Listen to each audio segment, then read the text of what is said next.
Bonjour à tous, ici Patrice Roy du site de formation lecompagnon.info avec une petite présentation sur le nouveau Excel 2013. En fait, je veux me concentrer sur l'option de créer des graphiques. Il y a eu des changements assez importants de ce côté-là et certains points qui sont très avantageux. Alors, je voulais vous le mentionner et vous préparer une petite vidéo. Alors, voici les chiffres que je vais utiliser pour donner cette présentation. Alors, j'ai les valeurs d'action de 5 compagnies. Je ne veux pas les nommer. Vous les connaissez, 4 de ces 5-là. La 5e est une nouvelle compagnie. Alors, voici, on va faire le graphique. Alors, premièrement, je vais prendre la description qui est dans la première colonne. Je ne veux pas les quantités ici, mais je veux les valeurs des actions pour les trimestres de 2008 jusqu'à 2012. Alors, j'ai fait mon premier bloc. Je garde mon doigt ensuite sur la touche CTRL et je choisis les autres données que je vais avoir besoin pour mon graphique. Pour Excel, ça va être tout intégré ensemble. Même si c'est deux blocs non continus, pour Excel, il va les regrouper pour faire mon graphique. Alors, je retourne encore une fois, comme pour Excel 2007, 2010 et maintenant 2013, on peut insérer des graphiques. Il y a une nouvelle option qui a été ajoutée qui est pour offrir des graphiques recommandés. Et vous avez les types de graphiques qui sont recommandés pour ma série de données. Je pourrais choisir selon la méthode classique, mais je vais juste choisir pour commencer le type de barre cumulatif, un histogramme cumulatif. Et j'appuie sur le bouton OK. Et voici mes données apparaissent. Je vais juste les placer en dessous de mes données. Et je vais élargir la colonne. Et vous voyez, il y a certaines icônes qui apparaissent. Je vais venir les expliquer en détail. Alors, voici mes données et voilà ici la façon qu'ils sont représentées. Alors, on voit que le total de mes actions atteint un sommet au milieu de 2011, font une petite chute et reviennent progressivement pour 2012. Alors, je ne rentrerai pas dans les détails, mais ce que je veux vous montrer ici, et regardons en haut premièrement, dans le ruban, il y a un changement. Il y a maintenant que 2 onglets pour décrire les graphiques. Alors, le mode création est encore là, où on peut ajouter des éléments, changer les couleurs. La liste des styles est encore là.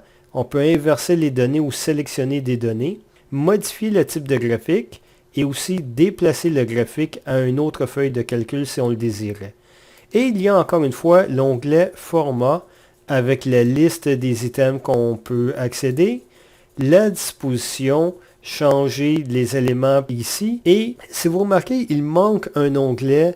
L'onglet Disposition a complètement disparu sous le nouveau Excel 2013.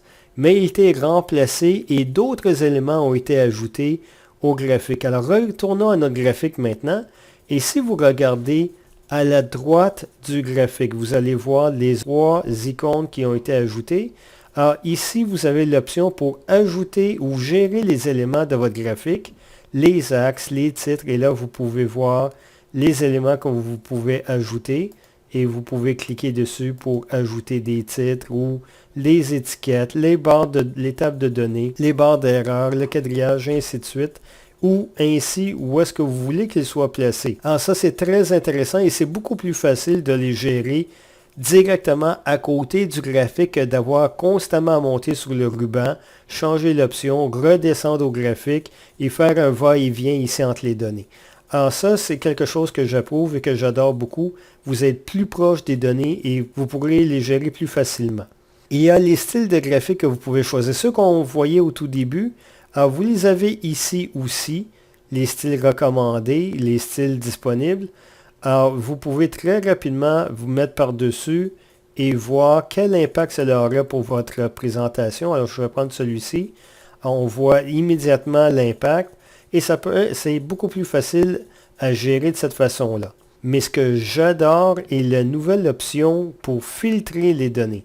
Et je vais juste vous donner un exemple, mais je vais juste changer de style et vous montrer quel piège qu'on pourrait avoir avec un graphique. Alors, je reviens au mode création ici. Je vais juste changer le style de graphique pour un graphique de type courbe, cumulatif ou empilé si vous préférez. Et j'appuie sur le bouton OK.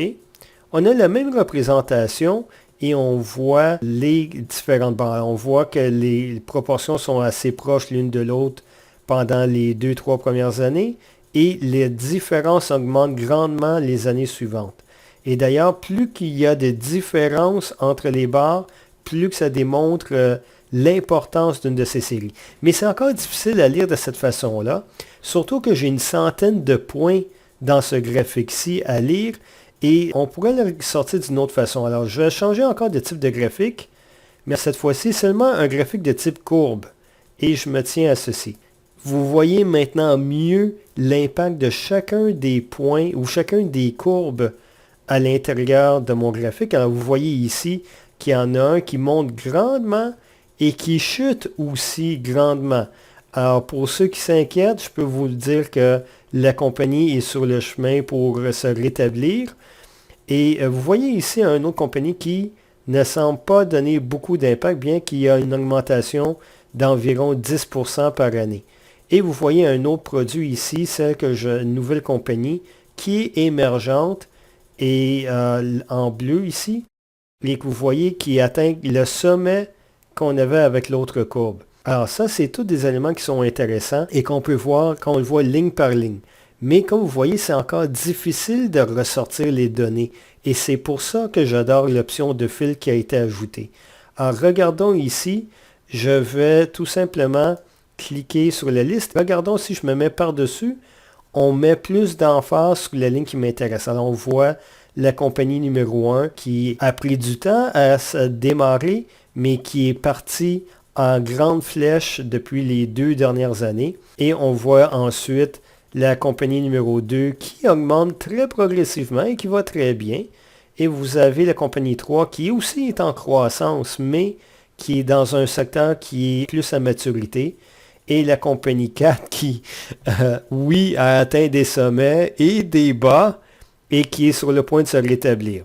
Mais aussi la compagnie 5 qui a un excellent rendement aussi.